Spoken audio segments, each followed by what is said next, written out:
The day I accidentally changed someone else's life started with the sound of breaking glass. I still remember the sharp crash that echoed through our apartment on that bright Saturday afternoon. One second I was carrying grocery bags up the stairs, and the next I was sprinting toward our front door, convinced something terrible had happened inside. Before we begin, if you believe kindness can change lives and second chances deserve a chance, please like, comment, share, and subscribe to Single Dad Empire. Your support helps bring more emotional stories like this to people who need them. My name is Callan Mercer, and for almost a year I had shared an apartment with a woman named Aria Holloway. We weren't best friends. We weren't family. We were simply two people trying to survive expensive rent in a city that never seemed to slow down. Aria was private. Extremely private. She always smiled politely, always paid her half of the bills on time, and always disappeared into her room after work. Some nights I could hear soft music coming through her wall. Other nights there was only silence. The strange thing was that despite living together for nearly 12 months, I knew almost nothing about her. I unlocked the door and stepped inside. The apartment looked normal at first. Then I noticed shattered glass covering the living room floor. A framed photograph lay face down among the broken pieces. My stomach tightened. Aria? No answer. I moved deeper into the apartment and found her bedroom door slightly open. What happened next wasn't dramatic in the way people might imagine. There was no romance. No movie scene. Just heartbreak. Aria was sitting on the floor surrounded by cardboard boxes. Photos. Letters. Old notebooks. And tears. She didn't even notice me standing there. The strong, quiet woman who always seemed in control looked completely broken.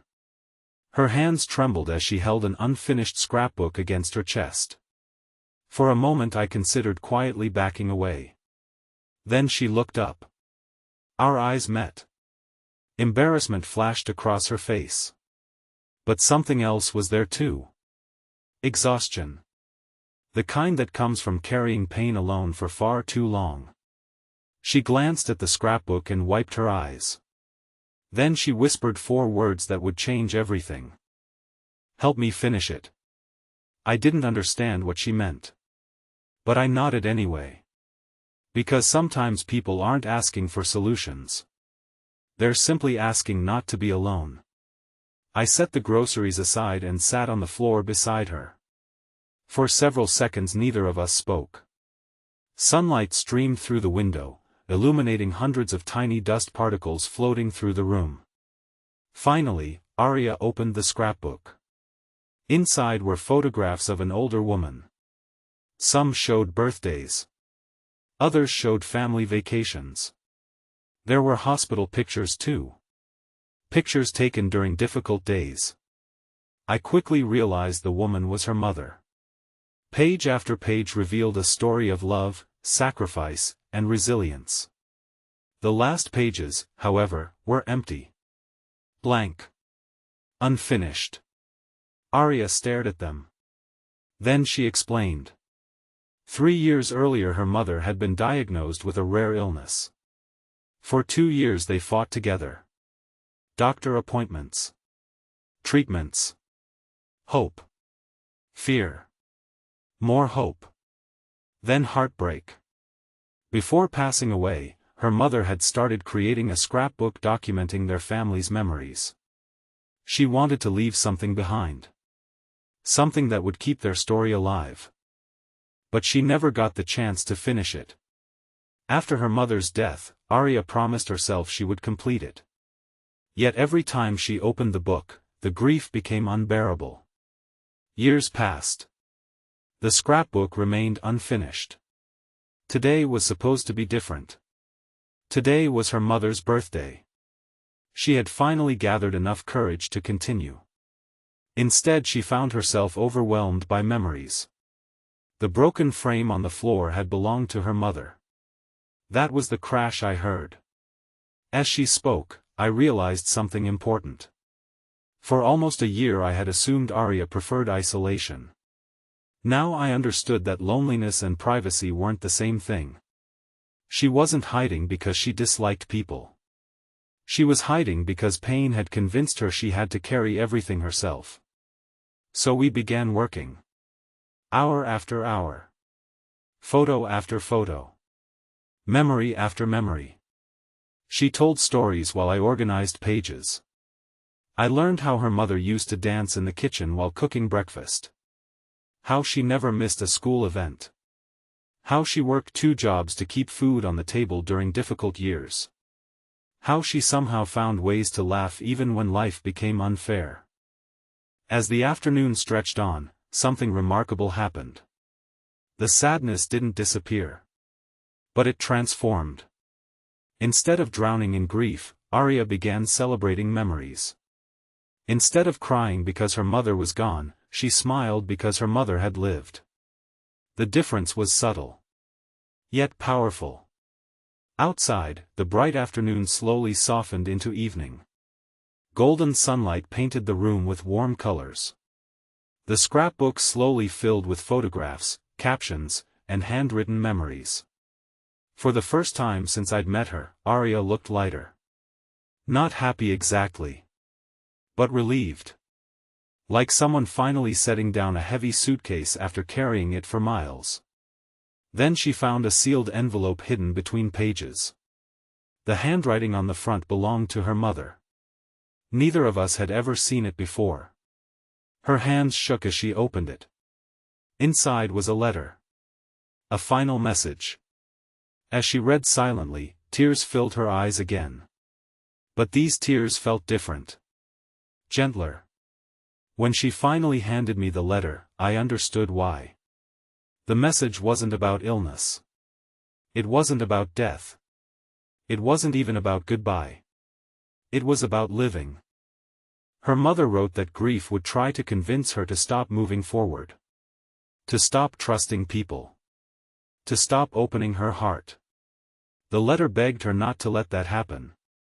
It reminded her that healing wasn't betrayal. Laughing again wasn't betrayal. Loving again wasn't betrayal. Living fully was the greatest way to honor someone who was gone. The room became silent. For a long time neither of us spoke. Then Aria looked around at the completed scrapbook. The finished pages. The memories. The photographs. And for the first time that day, she genuinely smiled. It wasn't a dramatic smile. It wasn't cinematic. It was small. Real. And beautiful. Over the following weeks, subtle changes appeared. She started eating dinner in the kitchen instead of alone in her room. She joined neighbors during weekend events. She laughed more often. The apartment felt warmer somehow. Meanwhile, I found myself changing too. Watching Aria confront her pain made me confront my own. Like many people, I carried regrets. Mistakes. Failures. Things I rarely discussed. Her courage reminded me that healing requires action. Not avoidance. Months later, an opportunity arrived. A local community center announced a project where residents could share family stories and memories through art displays. Without hesitation, I suggested submitting the scrapbook. Aria nearly refused. Then she remembered her mother's letter. A week later, she agreed. The exhibition attracted dozens of visitors. Families. Students. Grandparents. Neighbors. People spent hours looking through displays and listening to stories. When they reached her scrapbook, many became emotional. Some cried. Others smiled. Several shared memories of their own loved ones. What began as one unfinished project suddenly connected countless strangers. That afternoon I watched Aria standing beside her display. Not hiding. Not shrinking. Not carrying grief alone. She was sharing love. And somehow that made all the difference. If this story is touching your heart so far, please take a moment to like the video, leave a comment, and share it with someone who might need this reminder today. You never know who is carrying a burden silently and waiting for a sign that they don't have to face it alone. A year after the day I heard breaking glass, we celebrated another birthday. Not in sadness. Not in mourning. But in gratitude. We baked a cake using her mother's old recipe. Invited friends. Shared stories. Laughed until our stomachs hurt. And as the evening sunlight filled the apartment, I glanced at the scrapbook resting on a shelf nearby. Finished. Complete. A promise fulfilled. A chapter closed. A legacy preserved.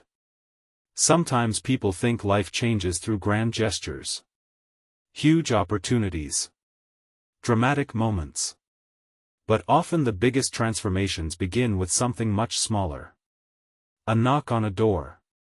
A conversation. A decision to stay instead of walking away. A willingness to sit beside someone during their hardest day. That afternoon I thought I was helping my roommate finish a scrapbook. What I didn't realize was that we were both finishing something else. A season of loneliness. A chapter of grief.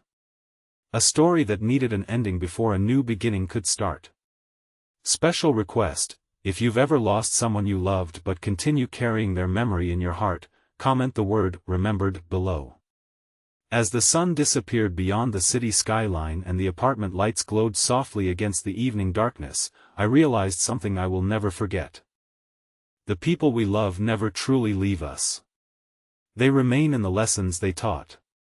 The kindness they shared. The memories they created.